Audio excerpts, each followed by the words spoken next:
Isso é algo que me assombra mesmo agora. Quando eu tinha 11 anos eu estava andando de bicicleta e brincando na rua com meus amigos. Nós fazíamos isso todos os dias. Era algo normal estar na rua brincando às 3 da tarde. Um dia, eu estava lá com minha irmã e mais 4 amigos. Tínhamos todos em torno de 11 a 12 anos. De repente este homem aleatório aparece nos mandando ir para casa de uma maneira grosseira. Fingimos que não escutamos, mas ele disse para ir para casa ou nós íamos nos arrepender.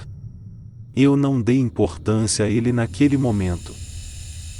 Ele saiu e cerca de 10 minutos depois apareceu abraçado com outro homem. Este novo homem parecia muito mais jovem. Enquanto eles estavam andando na nossa frente, o cara mal educado atirou no mais jovem em seguida na cabeça. E se isso não foi suficiente, ele atirou nele várias vezes ainda quando ele estava morto no chão. Depois de atirar no homem, ele apontou a arma para nós, mas todos no bairro saíram de suas casas por causa do som. Ele saiu correndo, mas foi preso no final do dia. Quando criança não dei a esse acontecimento a importância que ele merecia, mas agora como um adulto eu percebo quão assustador foi este dia. Isso explica por que eu tenho tanto medo de sangue e armas até hoje. Eu não sei se o homem ia realmente nos matar ou se ele estava apenas tentando nos assustar, mas a imagem dele vindo até nós e apontando essa arma me segue até hoje.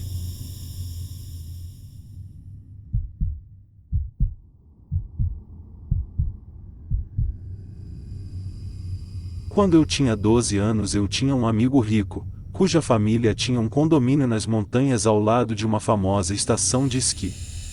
Para sua festa de aniversário de 13 anos ela convidou a mim e a um par de outros para ficar no condomínio e fazer surf na neve. Depois que terminamos de esquiar nas encostas, ficamos para explorar a vila que estava extremamente ocupada por causa de um festival que estava acontecendo. Quando decidimos que era hora de ir para casa, ela mencionou conhecer um ponto de ônibus um pouco fora da aldeia que provavelmente seria menos lotado. Fomos para lá esperar o ônibus de volta para seu condomínio. O ponto de ônibus estava no final da linha em uma estação de ônibus que tinha alguns bancos fora de uma grande parede de vidro e uma pequena área de fliperama com 3 ou mais jogos. Ficamos lá dentro perto dos jogos por um tempo, mesmo que não tivéssemos dinheiro. Nós continuamos verificando a parede de vidro para ver se o nosso ônibus estava vindo. Eventualmente ficamos preocupados que iríamos perdê-lo se ficássemos na estação, já que ninguém mais estava esperando lá, então nos sentamos nos bancos de fora. Era inverno e estava começando a ficar mais escuro mais cedo. Uma das meninas mais tímidas estava tensa desde o início.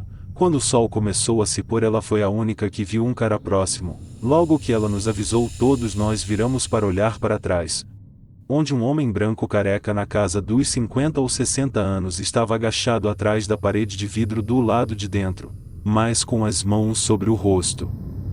Nós rimos disso por um minuto e perguntamos o que ele estava fazendo, quando de repente ele jogou as mãos no ar e fez um som, embora tenha sido abafado através do vidro. Assustou alguns de nós, especialmente a menina que já estava nervosa, ela estava à beira de lágrimas.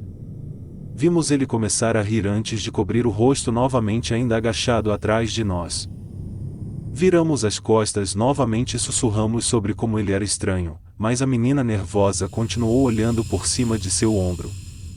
Ela nos avisou que ele estava fazendo aquilo de novo. Alguns de nós olhamos novamente e ele continuou a esconder seu rosto e, em seguida, jogar as suas mãos para cima no ar e sorrir de olhos arregalados por um segundo antes de cobrir o rosto novamente. Em vez de gritar como ele fez na primeira vez, parecia que ele estava falando. Surpresa! Antes de sorrir e cobrir o rosto novamente. Totalmente assustados, todos nós nos levantamos do banco e fomos ficar em outro lugar, mas logo depois ele abriu a porta e colocou a cabeça para fora e gritou: "Surpresa, eu vejo vocês." Ele ficou na porta esperando por uma reação, mas nós tínhamos decidido ignorá-lo e, eventualmente, ele nos chamou perguntando: "Vocês meninas precisam de dinheiro para os jogos?"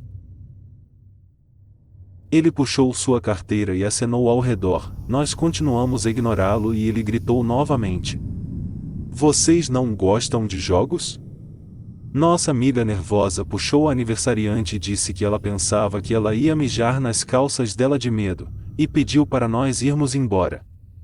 A esta altura o cara estava sentado no banco onde nós estávamos, tentando olhar para nós. Lembrei-me de ver um banheiro na estação e sugeri para irmos para lá e chamar a mãe da aniversariante para vir nos buscar.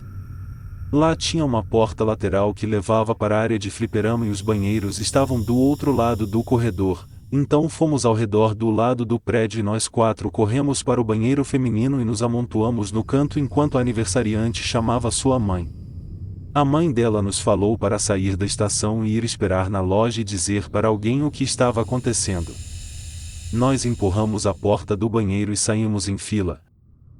Eu estava no final e quando a porta se fechou atrás de mim eu vi que o cara estava escondido atrás da porta pressionado contra a parede. No momento que fizemos contato visual ele gritou e jogou as mãos para fora em minha direção. Eu gritei e todos nós quatro saímos correndo para fora da estação e de volta para a cidade, onde entramos na primeira porta que nos deparamos.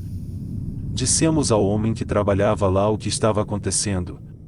Ele fez seu gerente esperar conosco enquanto ele foi sinalizar para um policial.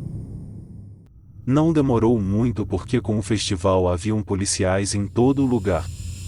Um oficial veio e tomou nossos depoimentos e imediatamente chamou seu supervisor. Ele nos pediu para andar com ele de volta para a estação e dizer-lhe se o cara estava lá. Não vimos ninguém e a mãe da aniversariante apareceu pouco depois para nos levar de volta para o condomínio. Lá nós demos declarações novamente e eles nos mostraram algumas fotos de possíveis suspeitos, que incluía uma do cara que vimos. Ele tinha casos de agressão e estava em liberdade condicional há menos de um mês. Ele foi preso depois de descer de um ônibus descendo a montanha, mas não sei se ele foi acusado de qualquer coisa.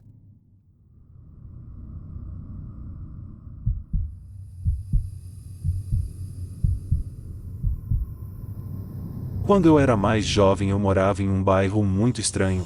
Haviam casas de recuperação para os doentes mentais, sempre nos disseram para não falar com eles e ter cuidado.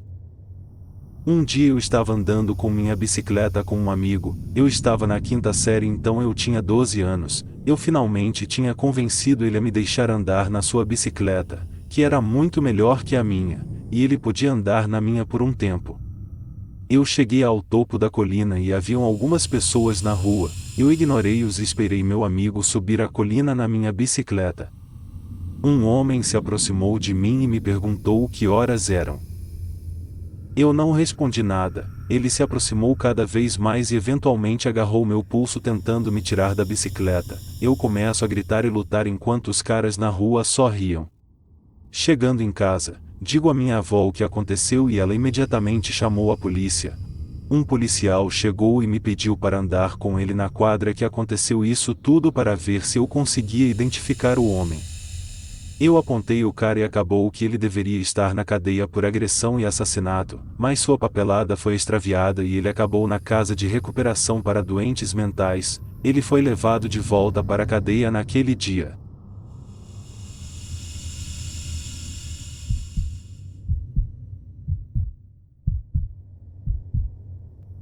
Eu decidi compartilhar uma história assustadora da época em que eu trabalhava como caixa em um supermercado local. Eu morava em uma pequena cidade e a loja era apenas 5 a 7 minutos de caminhada do meu bloco de apartamentos. Eu tinha 18 anos e estava tentando economizar para pagar a faculdade, mas eu nunca esperei que esse trabalho na loja me traria tanto terror.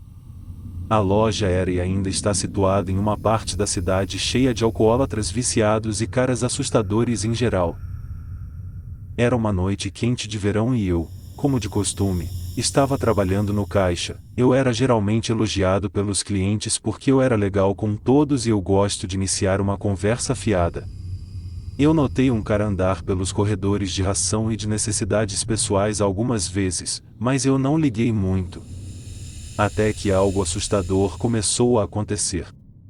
Meu colega de trabalho me substituiu e eu fui empilhar produtos de higiene pessoal. Lá, consigo olhar melhor para o cara alto e magro, vestindo o que parecia ser uma jaqueta de couro em uma noite de verão muito quente. Ele não tinha barba, mas seus olhos estavam tão largos que eu tive calafrios. Eu tentei não prestar atenção nele, mas ele continuou andando olhando diretamente para mim. Se eu me virasse para outro lugar, ele iria andar alguns passos e continuar olhando para mim. Meu turno estava acabando, então eu esperava que ele fosse embora logo, mas ele não saía nunca. Ele até me seguiu para perto da sala dos funcionários. Eu disse ao segurança para pedir ao cara para sair ou então comprar alguma coisa. Eu não tenho certeza do que aconteceu, já que eu rapidamente juntei minhas coisas e saí rapidamente. O que provou ser um erro. Eu deveria ter me escondido ou corrido para casa, mas como eu imaginei que já que o segurança falou com ele, ele não faria mais nada para mim. Eu lembro que coloquei meus fones de ouvido e meu telefone em minha bolsa. Notei que eu tinha deixado meu chapéu na sala dos funcionários e ia voltar e pegá-lo.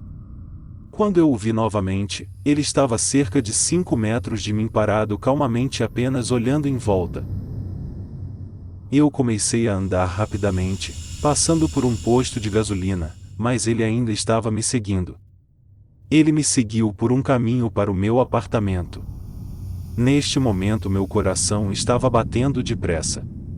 Eu pensei comigo mesmo, ele vai fazer algo agora. Eu olhei para trás e ele ainda estava atrás de mim, ainda me olhando com aquele jeito predatório. Felizmente meu irmão se aproximou de mim do nada e o cara rapidamente se virou e foi embora. Eu estava com muito medo de sair do apartamento por 3 dias, até que eu tive que me forçar a voltar a trabalhar novamente. Mas agora sempre checando meus arredores. Ainda agradeço ao meu irmão por aparecer do nada daquele jeito.